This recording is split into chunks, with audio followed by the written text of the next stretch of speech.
नमस्कार दोस्तों, कैसे हैं आप। और आप सभी का फिर से स्वागत है। और आज भी हम कुछ नए आपके पास इन्फॉर्मेशन लेकर के आए हैं जो कि आयकर अधिनियम से जुड़ी हुई हैं।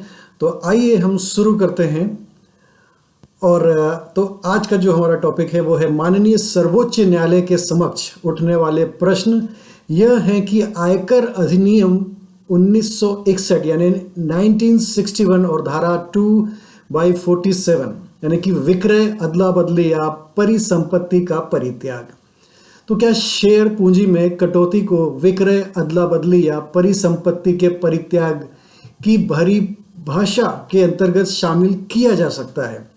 तो यह एक विशेष अनुमति याचिका यानी कि सिविल 63/2025 यानी 2025 HCR 431 में माननीय सर्वोच्च न्यायालय ने प्रिंसिपल आयकर आयुक्त 4 एवं अन्य बनाम MS Jupiter capital private limited मामले में 2 जनवरी 2025 एक अत्यंत महत्वपूर्ण निर्णय निर्धारित किया। तो निर्णय सहायक कंपनी की शेयर पूंजी में कटौती और उसके परिणाम स्वरूप आकलनकर्ता यानी जो SSC है कि शेयर धारिता में अनुपातिका कमी स्पष्ट रूप से आयकर अधिनियम 1961 की धारा 2/47 में प्रयुक्त विक्रय, अदला बदली या परिसंपत्ति का परित्याग की परिभाषा के अंतर्गत आती है। और धारा 2/47 एक समावेशी परिभाषा है जो अन्य बातों से के साथ यह स्पष्ट करती है कि किसी भी परिसंपत्ति का परित्याग या उसमें निहित किसी अधिकार का लोप पूंजीगत परिसंपत्ति के हस्तांतरण के समकक्ष होता है। यदि करदाता शेयर पूंजी में कटौती के बाद भी कंपनी के शेयर धारक बना रहता है, यह नहीं कहा जा सकता कि उसका कंपनी में शेयर धारक के रूप में कोई अधिकार समाप्त हुआ है।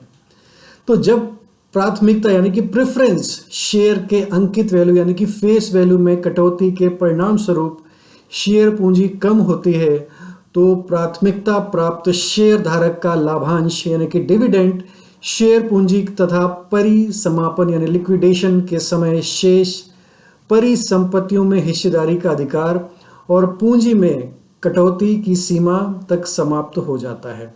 इस प्रकार पूंजीगत यानी परिसंपत्ति के अधिकार में इस प्रकार की कटौती धारा 2/47 के अंतर्गत हस्तांतरण यानी कि ट्रांसफर मानी जाएगी। इस मामले में पूंजी में कटौती से पहले और कटौती के बाद प्रति शेयर का अंकित मूल्य समान बना रहा, किंतु शेयरों की कुल संख्या 15,35,05,750 से घटकर 10,000 हो गई। इसमें आकलनकर्ता के पास पूंजी कटौती से पूर्व 15,33,40,900 शेयर थे, जो कि कटौती के बाद 9,988 यानी 9988 रह गए। अतः यह कहा जा सकता है कि आकलनकर्ता ने अपनी 15,33,40,900 शेयरों की हिस्सेदारी समाप्त कर दी और बदले में 9,988 9988 के शेयर यानी प्रति शेयर जो कि 10 रुपये के थे तथा 3,17,83,774 प्राप्त किए। तो इस परिप्रेक्ष्य में उच्च न्यायालय द्वारा पारित आदेश में कोई त्रुटि नहीं थी, जिसके तहत राजस्व विभाग द्वारा दायर अपील को खारिज कर दिया गया और आयकर अपील न्यायाधिकरण यानी कि ITAT के आदेश की पुष्टि की गई। अब माननीय सर्वोच्च न्यायालय द्वारा उपरोक्त मामले में स्थापित सिद्धांत। तो पहला, धारा 2/47 की व्यापक व्याख्या की गई। तो आयकर अधिनियम 1961 की धारा 2/47 में हस्तांतरण यानी कि ट्रांसफर की परिभाषा व्यापक रूप से दी गई है, जिसमें कि विक्रय, अदला बदली, परित्याग और किसी भी परिसंपत्ति के अधिकार का लोप भी शामिल है। दूसरा, शेयर पूंजी में कटौती को हस्तांतरण माना जाएगा। यदि किसी कंपनी की शेयर पूंजी में कटौती होती है और उसके परिणाम स्वरूप शेयर धारक के अधिकारों में कमी आती है तो इसे पूंजीगत परिसंपत्ति के हस्तांतरण के रूप में माना जाएगा। तीसरा, शेयर धारक के अधिकार का ह्रास, यानी यद्यपि करदाता कंपनी में शेयर धारक बना रहता है, लेकिन यदि उसकी कुल शेयर धारिता यानी शेयर होल्डिंग में कमी आती है तो यह माना जाएगा कि उसका एक महत्वपूर्ण अधिकार समाप्त हो गया है। अंकित मूल्य यानी कि फेस वैल्यू भले ही समान रहे, लेकिन शेयरों की कुल संख्या में कमी परिसंपत्ति के हस्तांतरण का प्रमाण रहेगा। चौथा, अंशधारकों को लाभों में ह्रास, यानी reduction of right in capital assets. तो जब किसी प्राथमिकता यानी कि प्रेफरेंस शेयर धारकों की शेयर पूंजी घटती है तो उसमें निम्नलिखित अधिकारों में कटौती होती है। तो यानी कि लाभांश यानी कि डिविडेंड प्राप्त करने का अधिकार, शेयर पूंजी में हिस्सेदारी का अधिकार और परिसमापन यानी लिक्विडेशन के समय कंपनी की परिसंपत्तियों से लाभ प्राप्त करने का अधिकार। तो इस प्रकार अंशधारकों के इस अधिकारों में कमी को पूंजीगत परिसंपत्ति के हस्तांतरण के रूप में माना जाएगा। और पांचवा, विवाद का निपटान।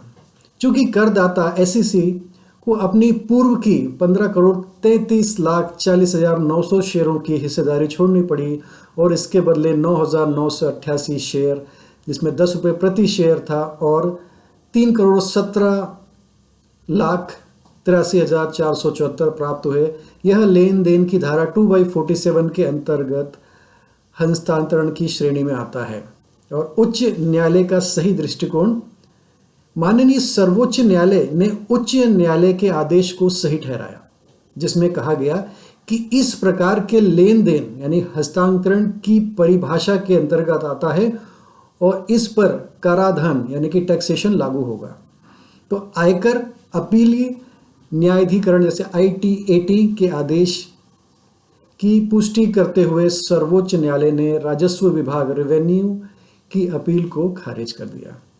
तो सर्वोच्च न्यायालय ने इस सिद्धांत को स्थापित किया कि यदि किसी कंपनी के शेयर पूंजी में कटौती होती है और परिणाम स्वरूप करदाता की कुल शेयर धारिता की में कमी आती है तो इसे पूंजीगत परिसंपत्ति के हस्तांतरण के रूप में मानते हुए आयकर अधिनियम 1961 की धारा 2/47 के तहत कर योग्य यानी टैक्सेबल माना जाएगा। और इस निर्णय के भविष्य में प्रभाव यानी future implication of this verdict, तो शेयर पूंजी में कटौती को कर योग्य लेन देन माना जाएगा। इस निर्णय के बाद यदि किसी कंपनी के शेयर पूंजी में कटौती होती है और शेयर धारकों को कुल हिस्सेदारी में कमी आती है तो इसे ट्रांसफर यानी हस्तांतरण माना जाएगा और इस पर टैक्स लगाया जाएगा। इसका प्रभाव यह होगा कि अब कंपनियां शेयर पूंजी में कटौती करते समय कर नियोजन यानी कि टैक्स प्लानिंग का विशेष ध्यान देंगी।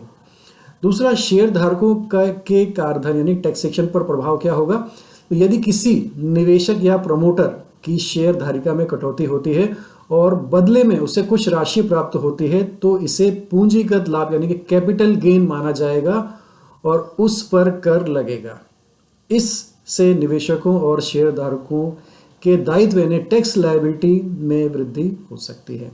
तीसरा, कंपनियों की पुनर्संरचना यानी कि रीस्ट्रक्चरिंग पर प्रभाव। नई कंपनियां अपनी वित्तीय संरचना को बेहतर बनाने के लिए शेयर पूंजी में कटौती करती हैं।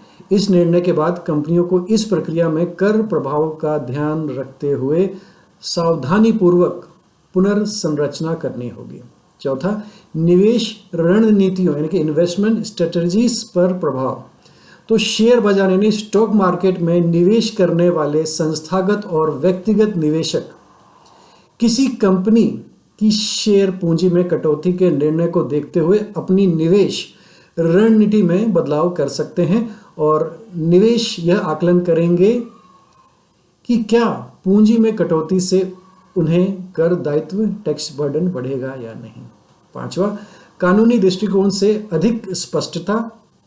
इस निर्णय के बाद आयकर विभाग यानी इनकम टैक्स डिपार्टमेंट और कंपनियों के बीच होने वाले विवादों में अधिक स्पष्टता आएगी यानी कि क्लैरिटी आएगी। क्योंकि सर्वोच्च न्यायालय ने यह स्पष्ट कर दिया है कि शेयर पूंजी में कटौती की धारा 2/47 के तहत ट्रांसफर माना जाएगा, हस्तांतरण माना जाएगा। और छठवां पॉइंट जो है वो अन्य कंपनियों और मामलों पर प्रभाव। तो इस निर्णय को एक मिसाल यानी कि मिसाल के रूप में माना जाएगा और भविष्य में इस प्रकार के मामलों में इसी तर्क का उपयोग किया जाएगा। सभी कंपनियों को शेयर पूंजी में कटौती करते समय इस निर्णय को ध्यान में रखना होगा, अन्यथा वे अप्रत्याशित कर यानी दायित्व अनएक्सपेक्टेड टैक्स लायबिलिटी का सामना कर सकते हैं। और सातवां जो पॉइंट है वो अंतर्राष्ट्रीय कराधान यानी कि इंटरनेशनल टैक्सेशन पर प्रभाव। तो यदि विदेशी निवेशक यानी कि फॉरेन इन्वेस्टर के पास भारतीय कंपनियों में हिस्सेदारी है और शेयर पूंजी में कटौती होती है, तो यह निर्णय यह स्पष्ट करता है कि इस तरह के मामलों में कराधान का नियम लागू रहेंगे। तो फॉरेन डायरेक्ट इन्वेस्टमेंट यानी FDI और अन्य अंतर्राष्ट्रीय निवेशों पर इस निर्णय का प्रभाव हो सकता है। तो इस प्रकार का क्या निष्कर्ष निकला? तो यह निर्णय शेयर पूंजी में कटौती को कराधान के दायरे में लाकर कंपनी निवेशकों और कर अधिकारियों के लिए महत्वपूर्ण कानूनी और वित्तीय प्रभाव डाल सकता है। कंपनियों को अपनी पुनर्संरचना योजनाओं में इस निर्णय को ध्यान में रखना होगा, जबकि निवेशकों को कर प्रभाव का आकलन करके अपनी निवेश रणनीतियों को संशोधित करना पड़ सकता है। तो दोस्तों, ये आज का हमारा ये इन्फॉर्मेशन आपको कैसी लगी, आप हमें ज़रूर बताइएगा और हम इसी प्रकार से आपको इन्फॉर्मेशन देते रहेंगे। उम्मीद करता हूँ आज का ये इन्फॉर्मेशन आपको पसंद आया होगा। तो हमारे साथ जुड़े रहिए और हमारे साथ बने रहिए हमारे